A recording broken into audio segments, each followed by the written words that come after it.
Siro, elle a posé une question à laquelle il faut qu'on donne une réponse. Oui, en tant qu'homme. Le trop. Le trop, c'est quoi? Le trop, là, c'est quoi? Mais le trop est relatif. Yoma, toi, tu aimes défendre les femmes. Non, c'est pas une question de les défendre. Attends, je vais te poser. Tu ne trouves pas que les femmes attendent trop d'un homme? C'est quoi qui est trop? Oui, les femmes attendent beaucoup des hommes. Pourquoi?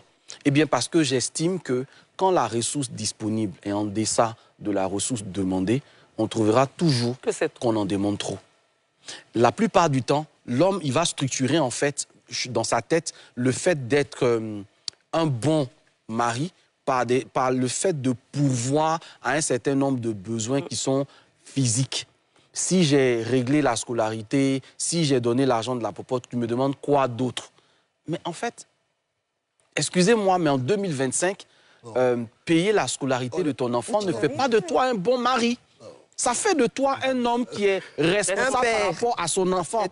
Donc, je dis, recentrons le débat.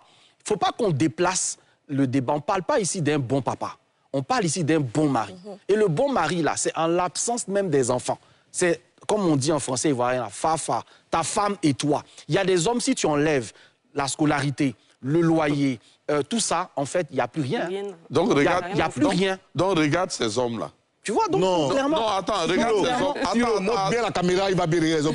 Mais tu me regardes ces hommes-là comment? Tu te sens menacé.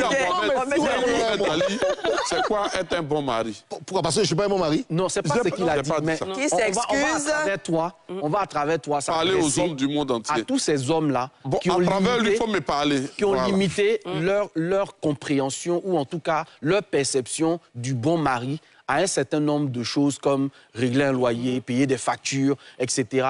Mais je veux dire que même étant seul, tu paieras tes factures. Tu vas gérer ton loyer. Donc, ça ne fait pas de toi quelqu'un d'exceptionnel. Ce qui fait de toi quelqu'un d'exceptionnel, c'est ta capacité à être aligné aux besoins de la femme que tu dis aimer.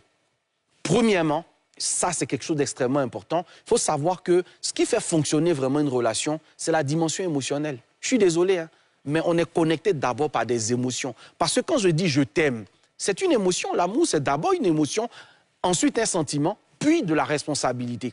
Mais comment tu peux dire aimer une personne et ne pas être sensible, par exemple, aux besoins de la personne? Me disant ça, non, le besoin d'écoute, ça n'existe pas aujourd'hui, malheureusement. Cette capacité à être à l'écoute-là, c'est un peu perçu par certains hommes comme une perte de temps. C'est un peu comme une histoire pas trop importante que ça. Regarde les conversations, par exemple.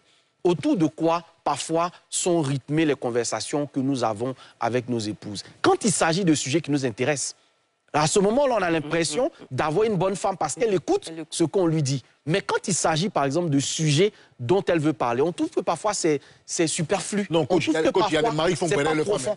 Non, mais c'est ce que je ne parle pas de béret. Voilà. Je parle d'essentiellement les sujets sur lesquels on n'est pas forcément alignés tous les deux. Oui. Et avoir la capacité de se mettre à la hauteur et de se dire, elle peut ne pas réfléchir comme moi. Elle peut ne pas penser comme moi, ça ne fait pas d'elle mon ennemi. Combien d'hommes ont cette capacité?